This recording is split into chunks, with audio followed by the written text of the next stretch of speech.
education, games and mathematical modeling. So this is me Tanzil Wazir and my friend Gandhi Deka of SFS School are going to make you explore through our exhibits. So here first we have the universe of shapes. This is actually a hologram projector from which we can observe three-dimensional images of shapes. It is made up of 4 trapezium-shaped glass paper which are stacked together firmly with uniform patterns. This hologram setup has to be kept on top of a screen. The screen can be of any device. It may be a tablet or a phone, that doesn't matter. So this hologram setup has to be kept at the center and a hologram video is displayed from which 4 images appear on the opposite sides, and due to the presence of light, refraction of light occurs within the entire hologram setup. Due to the light refraction, it gives rise to the 3D image. So let us talk about how does it work now. So here you can see that we have a tab and a hologram projector. Now we'll play the video. So now here we can see that there is a picture of Earth. So from this the students can make clear about the concept of a sphere.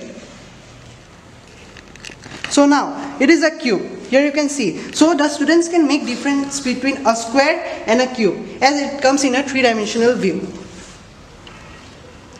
So here there is a cuboid.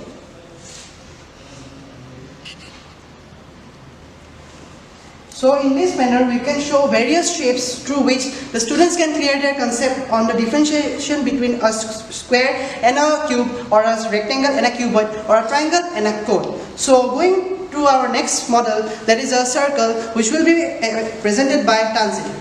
So here next we have the LED circle. This model is actually for students from class 5 to 8, which will help them to understand the basic concept of circle in a practical and very easy manner rather than just reading it theoretically. So this is a circle along with many of its parts. So this circle has a diameter AB along with the radius OA and OB. So from the center, if we draw any line from the center to the arc of a circle at any point, say suppose from O till here or from here till here, then these all lines will be the radius and their length will be the same.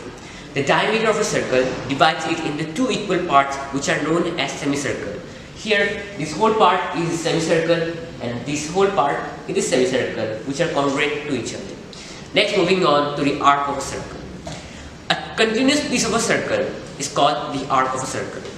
Here, the small lighted portion is called the arc, and since it is small, that's why we name it as the minor arc, whereas this whole portion is the major arc, since it is big. Now next, moving on to the chord of a circle. Chord is a very simple thing. A chord is a line segment joining 2 points of a circle. Here, EF and CD are the chords which join at the points C and D and E and F. Next, we have this segment of a circle. The part of a circular region bounded by an arc and a chord is known as the segment of a circle. Here, from EF, the upper whole portion comes to as the segment of a circle. And as we can see that this segment is covering a large portion, that's why we name it as the major segment. And we call it the segment because it is between 2 things, that is the major arc EF and the chord EF. Whereas the minor segment is this part covering between the chord EF and the minor arc EF. So there are numerous properties regarding circle from which we can get many theorems. So one of the theorem is that if the perpendicular drawn from the center of a circle to a chord, then it will always bisect the chord. That means from the center, say suppose we draw bisector. We draw perpendicular from OG. Say suppose OG is perpendicular to EF. So since it is perpendicular, that's why it will always bisect the chord. For example, EF, say suppose it is of 50 centimeter. So as OG is perpendicular to EF, so it will bisect the chord. That means EG will be 25 centimeter and GF will also be 25 centimeter. The converse or the reverse or the correlate of this theorem is that if a line drawn from the center of a circle to a chord to bisect it, then it will be always perpendicular. That means from the center, if we draw any line, say suppose it's not perpendicular, we don't know that it is perpendicular or not. From O, if we draw any line and it is bisecting this chord, so since it is bisecting, that means this line OH will be perpendicular. That means if the chord CD is being bisected by this line OH, then this line OH will be perpendicular to the chord CD. So this was all about the LED circle. Now we are moving on to the education games, that is Origami.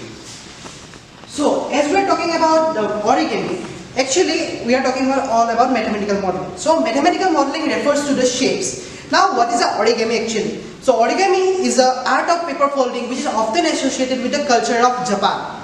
Now, recent studies have said that using origami we can do several maths practices. Now, taking that concept, we have made our model. Now, how this is useful to students? Through this origami, the students can make various shapes and they can clear their concept about the edges, corner and angles. So, I'll show you how to form various shapes now.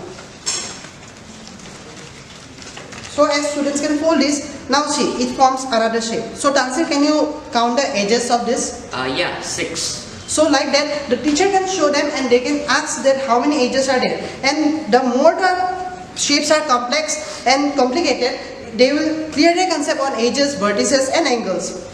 I will show you another shape also. See now, it can also forms to a hexagon. And for primary class students, we can also form stars, shapes through which they can clear their concept on edges, vertices, which I shared before.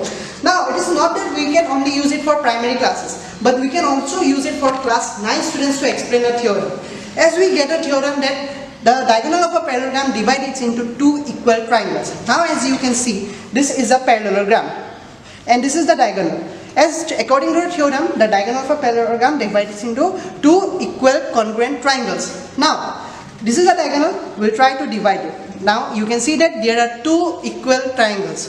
So, this was all about the mathematical modeling. The next two models are based on educational games. So, I would like to request Tanzil to continue with the presentation. Here we have two education games, magic triangles and 5G. So, magic triangles. Very often it happens that the students, especially of the higher classes, find it confusing and very difficult in remembering each and every formula, especially related to physics. So to eradicate this problem, we have made a new model called magic triangles. So in this, a triangle is there in which three terms related to physics are present, along with some arithmetic operators, that is multiplication and division. And these are arranged in such a pattern that it gives us three different formulas. For example, let's take a triangle. Let's take the force triangle. Gandhi, can you say me what was the formula of force? Yeah, it is mass into acceleration. Yes, mass into acceleration is the formula of force. F equals to ma. We all know that F is equals to ma because we are taught like it in our books. But if I ask someone like, what is the formula of mass if force and acceleration are given? Then the actual problem arises. From here, we can easily interpret that mass is equals to force divided by acceleration and acceleration is equals to force divided by mass. And we know F equals to ma. Similarly, we have the other magic triangles such as the current triangle and the density triangle.